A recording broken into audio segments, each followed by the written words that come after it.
Hey everybody, Side Gig Guy here. Today's video I'm going to talk about the road trip I took to Alabama, and I'm also going to cover dashing in small area market zones. That was the purpose of my road trip, was to see how profitable it was to dash in some of the mid-market and small market zones in Alabama. Because if you're making a road trip and you are a door dasher, perhaps this is something you might want to do while you're on your road trip to make extra money. So let's go. We took off early Monday morning, and our first stop was the rest area that's on the border of Georgia and Alabama. So I guess you'd call that the Alabama Welcome Center. This place is amazing. I mean, it is probably the most beautiful rest area in the country. I don't know, I haven't been to every rest area in the country, so I'm not sure, but this one is amazing. It's brand new. It's only built like about a year ago. It's fully staffed, and I guess by that I mean there's 2 people that are working there full time to assist people with questions and things. It's clean, nice restrooms. They've got maps and stuff that you can get there. Anyway, if you happen to be on I-85 and you're going from Georgia to Alabama, you got to stop in there just to see this place. So there you go. The next rest area we stopped at was just a typical rest area. So after we left that rest area, we went to Auburn, Alabama to do our live remote that we always do on Monday at noon, called Just One Dash, where I do one dash from pickup to drop off. And I've got a brand new GoPro camera, and my intent was to be live from the GoPro camera so that you could see the pickup inside the restaurant and the drop off at the house. Unfortunately, because of technical issues, that was a disaster. I think the only part that actually got filmed was me waiting 10 minutes to actually get an offer and then driving to the store. So I apologize for that. It never even got put up on the website, so that was kind of a bummer. Our hotel was the Courtyard Marriott in Gulf Shores, Alabama. There actually is a city of Gulf Shores, Alabama. It's right near the Gulf of Mexico. Primarily, it's a tourist town. It's a beautiful area. In the summertime, it's got tons of, out-of-state tourism that comes there for the beaches and all that fun stuff. And then in the wintertime, it's well known for snowbirds, older Americans that want to stay someplace warm when it gets cold. So it's that kind of a community. You're basically always going to have a population there. It's just going to look a little different whether it's summertime or wintertime. We were tired, so we just had our dinner and crashed out for Monday night and then started fresh on Tuesday. So on Tuesday, we decided we would start dashing in the zone that our hotel was in, which was called Foley and South Beach. Some zones have 2 names because they're kind of 2 general areas. South Beach would have been the more touristy part, which would have included the beach, and then Foley is a community just to the north of where my hotel is, but it's all one zone. So we logged in real early in the morning and got a McDonald's run right off the bat, and then right after that we got another McDonald's run. What was strange about these 2 McDonald's runs, not only were they about the same price and about the same mileage, but they went to almost the same place. It was the same McDonald's for the pickup, and then the drop-off was at the same apartment complex. In fact, I actually was driving and I had the same address, and I said, this person, did they order more than once and didn't realize there was an apartment number that was different on the second one? So anyway, got a little bit confused there, got to the right place to sit right there and handed them both off.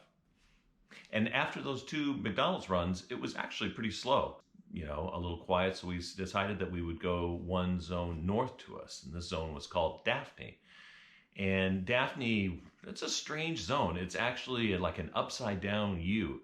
And it includes some towns that are kind of to the east and some that are kind of to the west. But then there's a big dead zone in the middle. When we got there, we had breakfast at Chick-fil-A, and while we were sitting there, we saw a dash or 2 come in and out, so we figured we should turn on the app, and sure enough, we got a order out of that Chick-fil-A right while we were sitting there. So we picked that up. It was going like 0.2 miles, I think, or 0.3 miles. I thought about walking it to where it was going, but we dropped it off. And then it was still a little bit slow, but we managed to get another one out of that Chick-fil-A as well. So what I can determine so far is dashing, at least in these first 2 zones, was pretty good. So we decided that we would just kind of explore the area outside of Alabama. And it was a little bit of a drive to get to the next zone, which was called Bay Minette. And we did get an order out of Bay Minette. It was going to a high school. I've got some of the worst luck when it comes to dashing in other zones when I go on road trips. When I went there, whenever I do, I just get something. But fortunately, this young man was waiting outside. Turn left. then arrive at your destination. So? Yeah, it might be him. Josh, hey, how are you? Appreciate you coming out. Thank you very much. Thank you. You have a good day. After we went to Bay Minette and we did our delivery there and it was kind of slow, we went to Atmore. But once again, not a lot of volume. So these two zones were different than the first two. The first two, I'd say you could stay busy and probably make $100 a day, no problem. These two zones, I think you could probably work all day and you might only make about $50 a day. The one thing I wanted to explore here in this area of Alabama were these small zones where there was peak pay all the time. And it was good peak pay, $5 peak pay per order, 24 hours a day, 7 days a week. So I went to a place called Flomaton, Alabama. Where's my phone? I could just read it off my phone. I put it in here. So I had to Google Flomaton to figure out what it was all about. Let me look on my phone here and see what I have. Oh yeah, the first thing that came up was something about their quarterback and how they supported high school sports. So I'm like, well, that's kind of cool. That would be their first Google things. And then next, of course, how do you pronounce it? Flomaton, I believe is how that's said. A short history on how the city was formed and what their main industry was.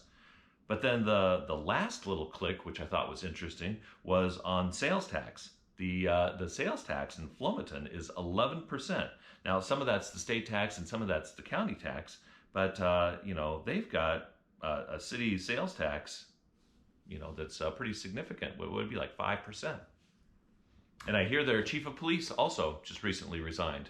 In September, he's going to take a new job. I don't know why I'm going on about this town because guess what? I didn't get a single order in this town. Flomaton was a big letdown. The last market we checked on was also a very small market called Brewton. And I logged into Brewton and I found something very similar to Flomaton, just no orders. So after we had struck out in those two zones in Alabama that were really small, we figured we'd head back to the hotel. But we also took a different route this time and we just went straight south, not because there were any great zones or anything, but we wanted to cross into Florida and go to Pensacola because I just wanted to check out the zones. I didn't necessarily want to do any dashing there, but wanted to check out the Pensacola area and, the beach part and just kind of drive through and what the drive was like from Pensacola, Florida over to Gulf Shores, Alabama. And that's all actually just really kind of connected. As it turns out. So if I were to move to that area, let's say, I could actually dash in that Gulf Shores zone, or I could cross the state line and go into Pensacola, or I could go north out of the touristy area into that Daphne Spanish Fort zone. So in conclusion, what I'd like to let you know from the purpose of this video is that door dashing is cool because you can do it in all 50 states. You can go anywhere you want and you can DoorDash. There are some tips to dashing in other states and in other parts of your area when you're using the DoorDash app. Tip number one, when you open the app, you're only going to see the zones in your geographic area where you are at right at that moment. So if you want to dash, and let's say you're in Georgia and you want to dash in Alabama, you may not see any zones in Alabama when you're in Georgia. In order to see the zones where you're going, you actually have to go there first. You can only see the zones in the area where you're actually at, where your GPS says you're at. Now, it will only populate those zones if you're within the borders of a zone, so you're going to kind of have to guess. You'll have to go to a populated area. Now, once you do that, if you want to keep those zones active, you'll need to at least complete one dash in that area. In other words, you'll need to start dashing, and then it will ask you if you want to change to that as your starting point. Just go along with that and say yes. And then it will update the system, and then that will be your starting point. The next time you start up, you'll see those zones. So as you're traveling across the country, just realize that, like, for example, when I was in Alabama, I couldn't see the Pensacola zone because it wasn't showing me Florida zones. It was only showing me Alabama zones. But as soon as I crossed the state line and went into Florida, then all the Alabama zones disappeared and all the Florida zones near Pensacola, Florida appeared. So that's a little trick that you need to have, and you need to know that you'll have to be close to where those areas are. We shot this video in February of 2023, and at that point, I'm getting real close to being monetized. I have over 900 subs right now, and so I'd just like to ask you, if you like this content that you're seeing on the channel or any other content on the channel, please subscribe. Just click the subscribe button. 80% of the content that's viewed on this channel is viewed by people who haven't subscribed. So I just like the 80% of you out there who haven't subscribed. If just a few of you would just click the subscribe button, I'd really appreciate it. Thanks for watching. Have a good day. Side Gig Guy out.